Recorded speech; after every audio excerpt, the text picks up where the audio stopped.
Hello friends, welcome to my channel. ಎಲ್ಲರೂ ಹೇಗಿದ್ದೀರಾ? ಇವತ್ತಿನ ರೆಸಿಪಿ ಏನು ಅಂತ ಹೇಳಿದ್ರೆ, ಸಂಜೆ ಸಮಯಕ್ಕೆ ಎಲ್ರಿಗೂ ಕೂಡ ಇಷ್ಟವಾಗುವ ಗರಿಗರಿಯಾದ ಅವಲಕ್ಕಿ ಪಕೋಡ ಮಾಡ್ತಾ ಇದ್ದೀನಿ. ತುಂಬ ಚೆನ್ನಾಗಿರುತ್ತೆ.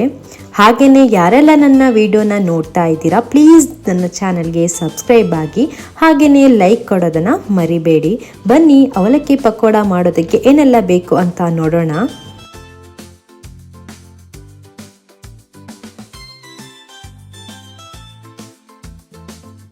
ನಾನು ಒಂದು ಬೌಲ್ನಲ್ಲಿ ಪೇಪರ್ ಅವಲಕ್ಕಿಯನ್ನು 10 ನಿಮಿಷ ನೆನೆ ಹಾಕಿ ಇಟ್ಟಿದ್ದೇನೆ.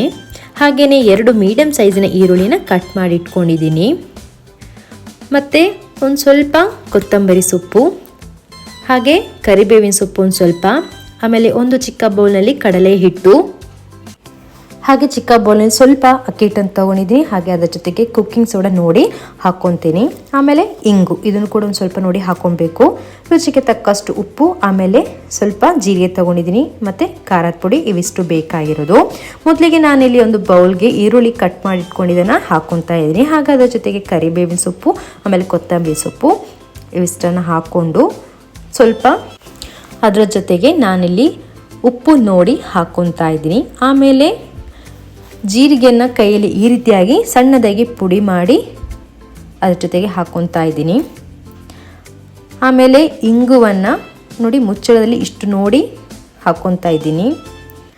ಆಮೇಲೆ ಇದಕ್ಕೆ ಬಿಸಿಯಾದ ಕುಕ್ಕಿಂಗ್ ಆಯಿಲ್ನ 1 ಸ್ಪೂನ್ ತಗೊಂಡು ಇದರ ಮೇಲೆ ಹಾಕ್ಕೊತಾ ಇದ್ದೀನಿ.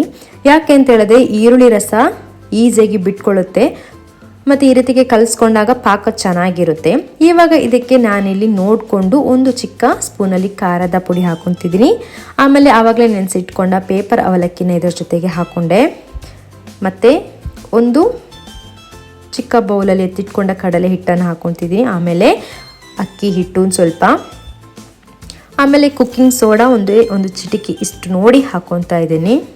ಇವಿಷ್ಟನ್ನು ಹಾಕ್ಕೊಂಡು ನಿಧಾನಕ್ಕೆ ಕಲಿಸ್ಕೋಬೇಕು. ಇದಕ್ಕೆ ಇವಾಗ ನಾನು ನೀರನ್ನು ಒಂದು ಸ್ವಲ್ಪ ಆ್ಯಡ್ ಮಾಡ್ಕೊತಾ ಇದ್ದೀನಿ. ಅದು ನಿಮಗೆ ಗೊತ್ತಾಗುತ್ತೆ ತುಂಬ ಗಟ್ಟಿ ಇದೆಯೋ ತೆಳ್ಳಗಿದೆ ಅಂತೇಳಿ. ಹಾಗೆ ನೋಡ್ಕೊಂಡು ನಾನಿಲ್ಲಿ ನೀರನ್ನ ಆ್ಯಡ್ ಮಾಡಿಕೊಂಡೆ. ಇವಾಗ ಹಿಟ್ಟು ಕಲಿಸ್ಕೊಂಡಾಗಿದೆ, ಒಂದು ಬದಿಯಲ್ಲಿ ಇಟ್ಕೊಂಡಿದ್ದೀನಿ. ಎಣ್ಣೆ ಕಾಯಲಿಕ್ಕೆ ಇಟ್ಟಿದ್ದೀನಿ. ಎಣ್ಣೆ ಕಾದ್ಮೇಲೆ ಇದಕ್ಕೆ ನಾನು ಇವಾಗ ಈ ರೀತಿಯಾಗಿ ಕೈಯಲ್ಲೇ ಉಂಡೆ ಆಗಿ ಎಣ್ಣೆಗೆ ಬಿಡ್ತಾ ಇದ್ದೀನಿ. ಒಂದು ಸ್ವಲ್ಪ ಹೊತ್ತು ಈ ರೀತಿಯಾಗಿ ಕೆಂಪಾಗಿ ಬರಬೇಕು. ಆಮೇಲೆ ಇನ್ನೊಂದು ಬದಿ ತಿರುಗಿಸ್ಕೊಂಡೆ. ಆದಷ್ಟು ಬೆಂಕಿ ಉರಿಯನ್ನು ಕಮ್ಮಿಲಿ ಇಟ್ಕೊಳ್ಳೋದು ಒಳ್ಳೆಯದು. ಈ ರೀತಿಯಾಗಿ ಕೆಂಪಗೆ ಮತ್ತು ಒಳಗಡೆ ಈರುಳ್ಳಿ ಚೆನ್ನಾಗಿ ಬೇಯಬೇಕಂದ್ರೆ ಸುಮಾರು 15 ನಿಮಿಷ ಆದರೂ ಎಣ್ಣೆಯಲ್ಲಿ ತಿರುಗಿಸ್ಕೊತಾ ಇರಬೇಕು. ಇವಾಗ ಗರಿಗರಿಯಾದ ಕೆಂಪಗೆ ಇರುವ ಅವಲಕ್ಕಿ ಪಕೋಡ ರೆಡಿ ಆಯಿತು. ಅವಲಕ್ಕಿ ಪಕೋಡದ ಜೊತೆಗೆ ಟೀ ಅಥವಾ ಕಾಫಿ ಇದ್ದಾಗ ಇನ್ನೂ ಚೆನ್ನಾಗಿರುತ್ತೆ ತಿನ್ಕೊಳ್ಳಿಕ್ಕೆ. ತುಂಬ ಈಸಿಯಾಗಿ ಮಾಡ್ಬೋದು. ನೀವು ಒಮ್ಮೆ ಟ್ರೈ ಮಾಡಿ, ನಿಮಗೂ ಕೂಡ ಇಷ್ಟ ಆಗುತ್ತೆ. ಹಾಗೆ ನಾನು ಕೂಡ ಕಾಫಿ ಜೊತೆಗೆ ಅವಲಕ್ಕಿ ಪಕೋಡನ ಟೇಸ್ಟ್ ಮಾಡಿ ನೋಡಿದೆ. ತುಂಬ ಚೆನ್ನಾಗಿದೆ, ಹಾಗೆ ಒಳಗಡೆ ಕೂಡ ಚೆನ್ನಾಗಿ ಬೆಂದಿದೆ. ಹೇಗಿತ್ತು ಇವತ್ತಿನ ಗರಿಗರಿಯಾದ ಅವಲಕ್ಕಿ ಪಕೋಡ? ನಿಮಗೆ ಇಷ್ಟ ಆಗಿದೆ ಅಂತ ಅಂದ್ಕೊತೀನಿ. ಇಷ್ಟ ಆದಲ್ಲಿ ಪ್ಲೀಸ್ ಲೈಕ್ ಮಾಡಿ, ಸಬ್ಸ್ಕ್ರೈಬ್ ಆಗೋದನ್ನು ಮರಿಬೇಡಿ.